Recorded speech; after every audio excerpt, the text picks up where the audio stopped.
ఎన్టీఆర్ చాలా పిసినారి, డబ్బు విషయంలో ఎంతో కట్టదిట్టంగా ఉంటారు.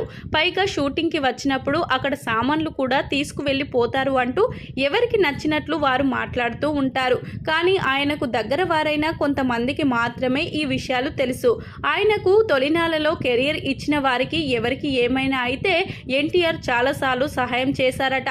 ఆయనకు తెలియకుండా ఎవరైనా చెప్పకుండా దాచినా సరే ఆ తర్వాత తెలుసుకొని వారితో గొడవ పెట్టుకునేవారట. మీరు ఇబ్బందుల్లో ఉన్నప్పుడు నాకు చెప్పకుండా దాచాల్సిన అవసరం ఏముంది అంటూ వారితో మాట్లాడకుండా ఉండేవారట. ఉదాహరణకు గౌతమి పిక్చర్స్ అధినేత నారా రాంబ్రహ్మం గారు ఎన్టీఆర్తో చాలా సినిమాలు చేశారు. జీవితాంతం బ్రహ్మచారిగానే ఉన్న ఆయన క్యాన్సర్ సోకగానే తన ఇంటిని అమ్ముకొని ట్రీట్మెంట్ చేయించుకున్నారట. అప్పటికి చాలా మట్టుకు ఆస్తులు కరిగిపోయాయి. దాంతో ఆ విషయం లేటుగా ఎన్టీఆర్కి తెలియడంతో ఇంటిని అమ్ముకోవాల్సిన అవసరం ఏముంది అంటూ నారా వారితో గొడవకు దిగారట. చాలా రోజుల పాటు ఆయనతో మాట్లాడలేదట. మేముండగా మీకంత కష్టం ఎందుకు వచ్చింది? నాకు జీవితం ఇచ్చారు, మీకోసం నేను ఈ మాత్రం చేయలేనా అని అంటూ ఉండేవారట. ఆ తర్వాత నిమ్మకూరు నుంచి తనకు తెలిసిన ఒక డాక్టర్ను రప్పించి మరీ ఆయనకు ట్రీట్మెంట్ ఇప్పించారట. ఇక ఎన్టీఆర్ కేవీ రెడ్డికి ఎంతగానో ఆప్తుడు.